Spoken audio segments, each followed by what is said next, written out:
President Lee praised Korean athletes for their performance at the Winter Olympics, saying Team Korea's efforts brought inspiration and pride to the nation. He also called for broader public access to international events, apparently referring to concerns that interest declined after local broadcaster JTBC secured exclusive broadcasting rights to this year's games. U.S. President Donald Trump is warning countries against backing away from recently negotiated trade deals with Washington, threatening that they could face even higher levies. This follows last week's decision by the Supreme Court that struck down reciprocal tariffs. North Korea's biggest political event is currently underway, but so far the regime has not sent any direct message to Seoul or Washington.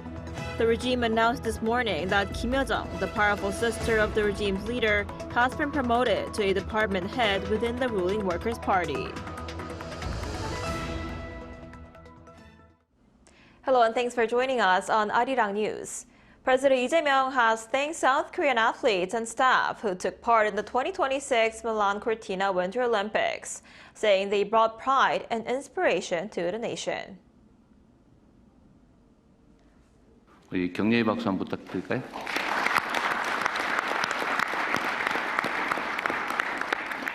수고 많으셨습니다. Speaking at a cabinet meeting on Tuesday, President Lee praised Team Korea's determination and resilience. He also called for measures to make it easier for the public to watch such international sporting events, noting that this year's Olympics did not generate the level of nationwide excitement seen in the past. These remarks appear to refer to cable network JTBC's exclusive domestic broadcast of the Games. JTBC secured broadcast rights for the Olympics from 2026 through 2032 from the International Olympic Committee in 2019.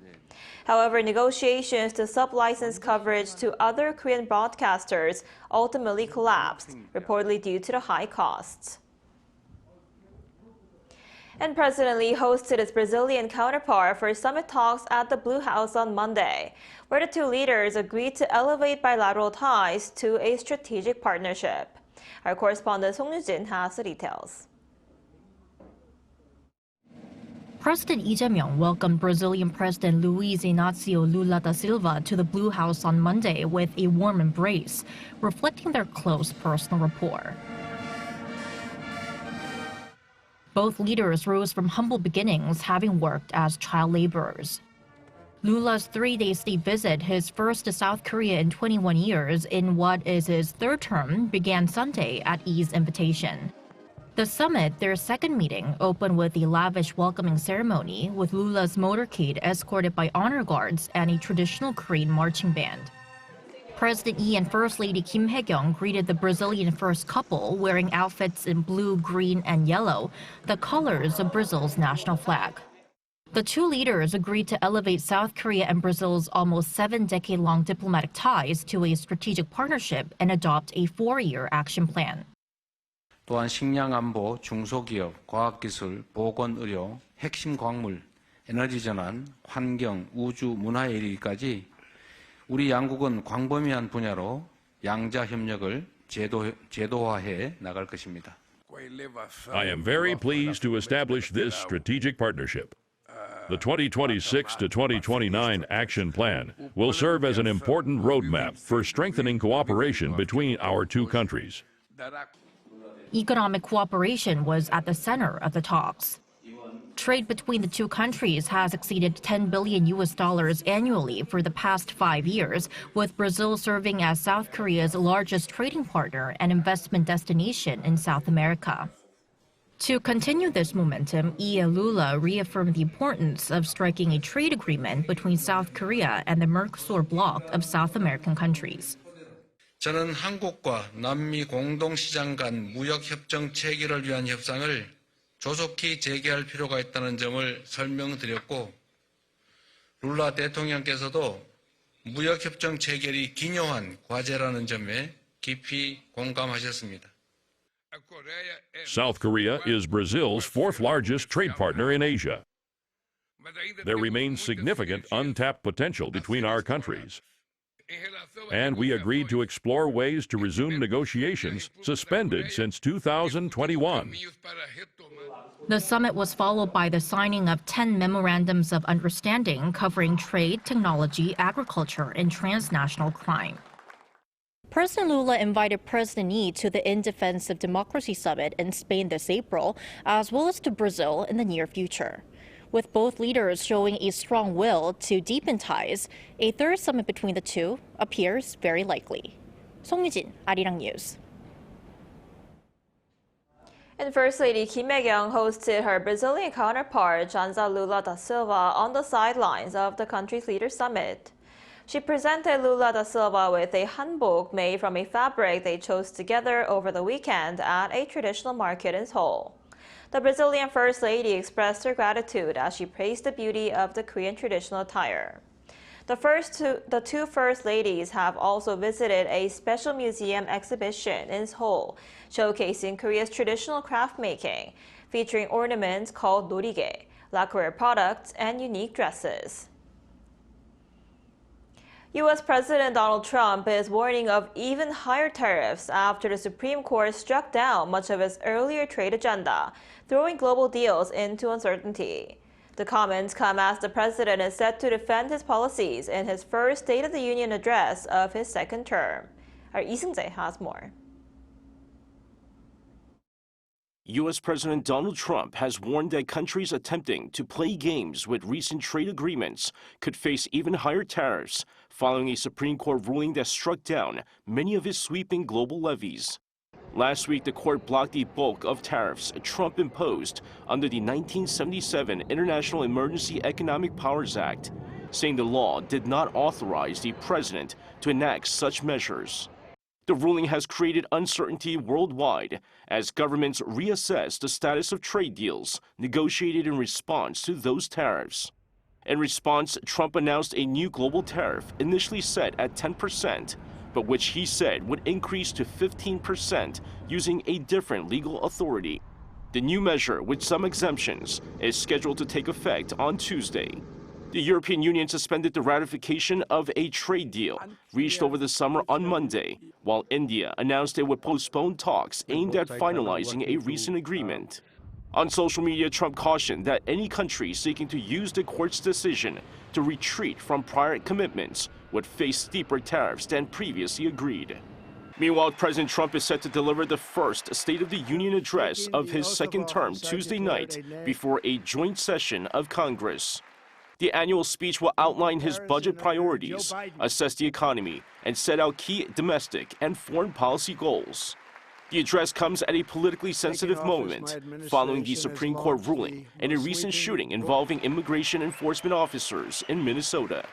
Observers expect Trump to double down on his hardline trade and immigration policies as he looks to energize supporters ahead of the November midterm elections. Lee-seung-jae, Arirang News. Interim Chief of Coupang Korea, Harold Rogers, appeared before the U.S. House of Representatives on Monday for a closed-door deposition amid controversy over a massive data breach. Rogers testified for about 7 hours before the House Judiciary Committee in Washington in a session that could lead to follow-up legislative action.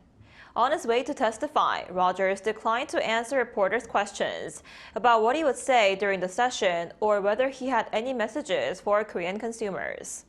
After the testimony, Coupang's parent company, Coupang Inc., released a statement expressing concern over the situation and said it's continuing efforts to seek a constructive resolution.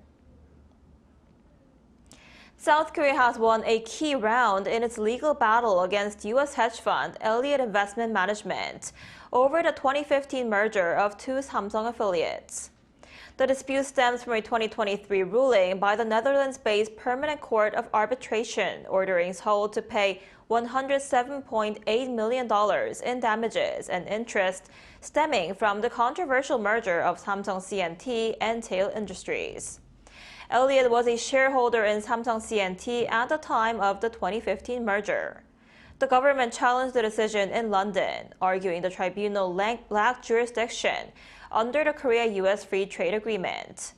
Although Britain's High Court initially dismissed the case, the Court of Appeal later sided with Seoul and sent it back for review.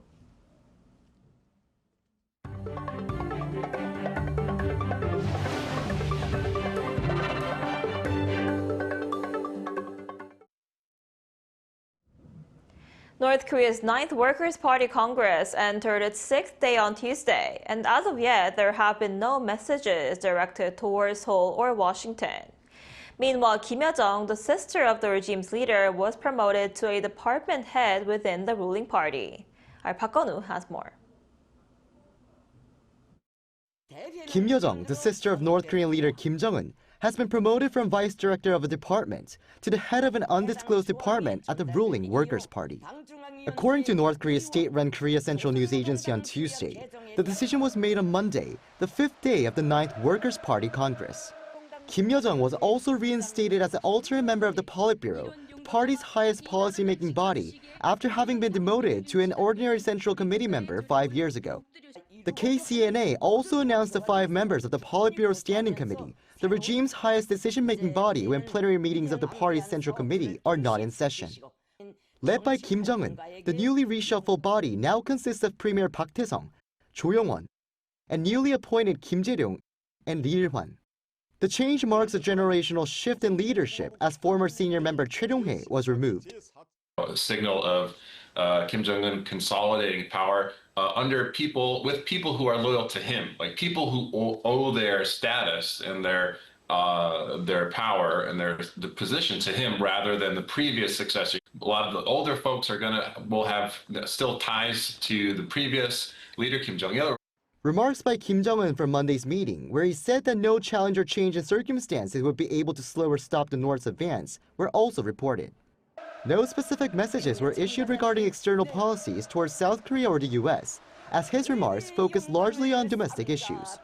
This party Congress has been a little bit less forthcoming on details compared to the last one. They don't want to say anything that's going to trip them up later, depending on how the talks with Trump and Xi play out. And so I think it's just a bit of cautious strategic sort of positioning and sort of just waiting to see how that plays out to figure out what their next step is going to be.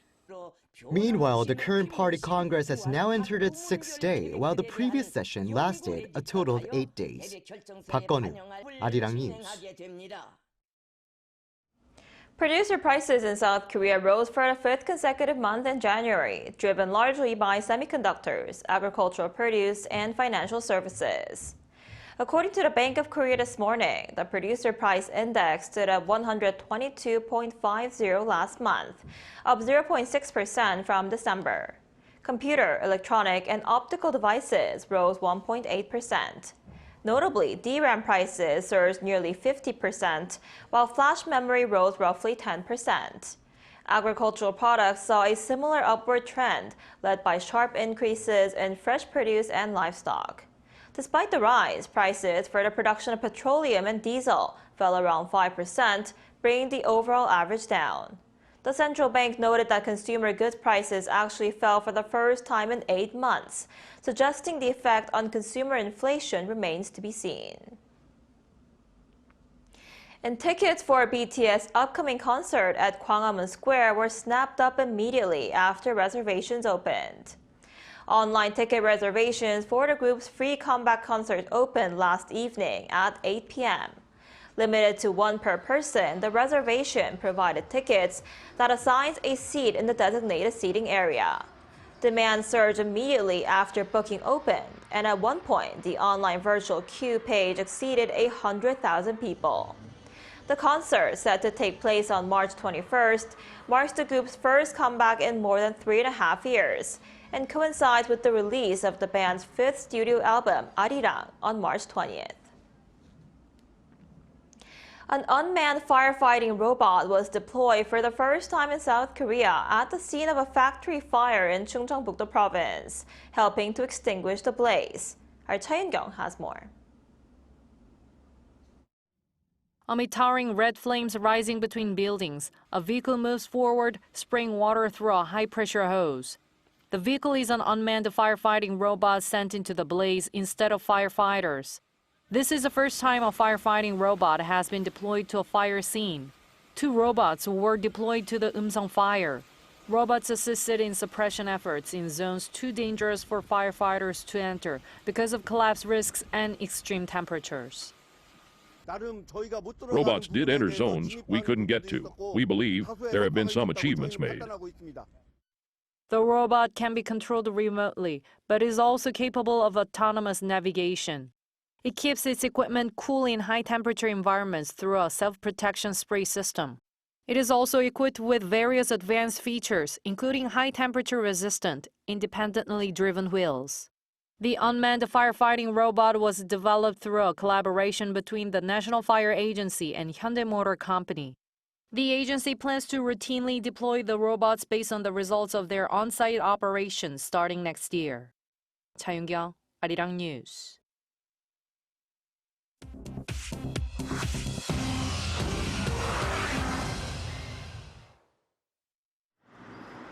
This is The World Now, bringing you everything you need to know from around the globe.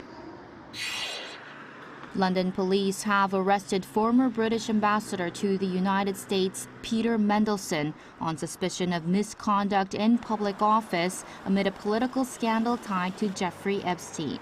Officers took the 72-year-old to a police station on Monday for questioning. 2 properties linked to Mandelson were searched earlier this month.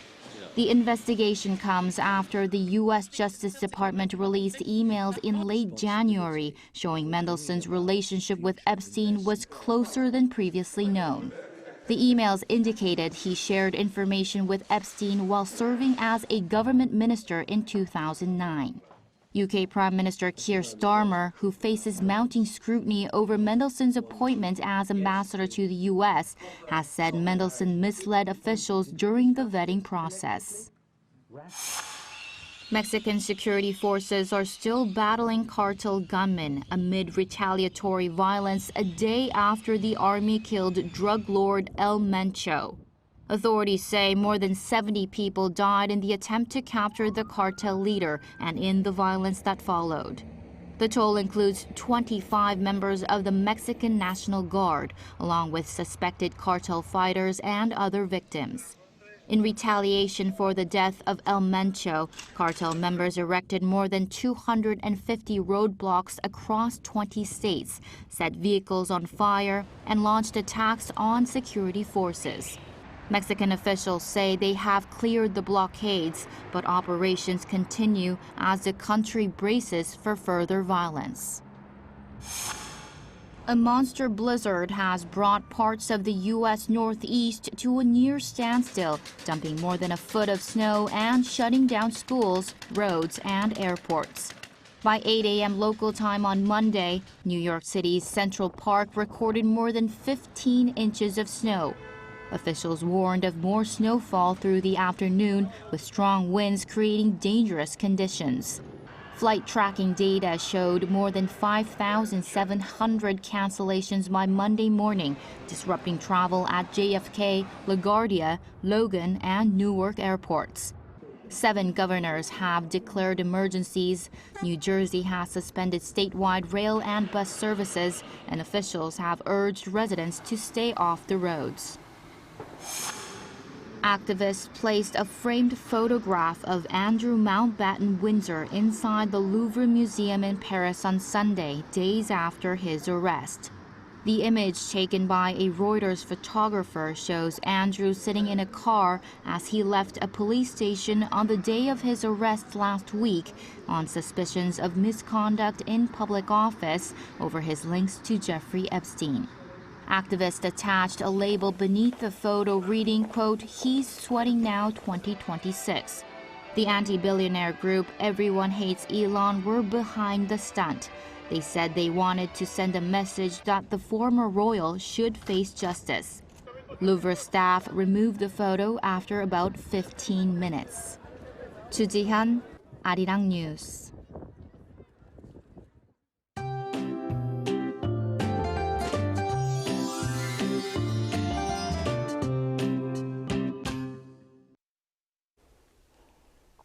After a prolonged stretch of very dry weather, rain and snow are finally arriving nationwide today, helping to ease the dryness. Precipitation is forecast to expand to most parts of the country by the afternoon.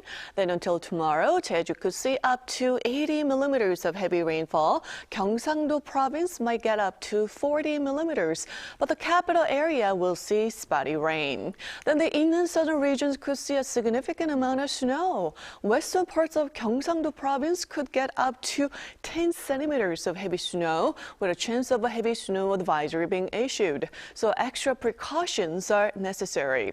And this afternoon, Seoul will be getting up to 6 degrees Celsius, Gwangju topping out at 7 degrees. Then Jeju Island will see wintry mix through the rest of the week. Meanwhile, temperatures will rise rapidly tomorrow afternoon, feeling more like spring.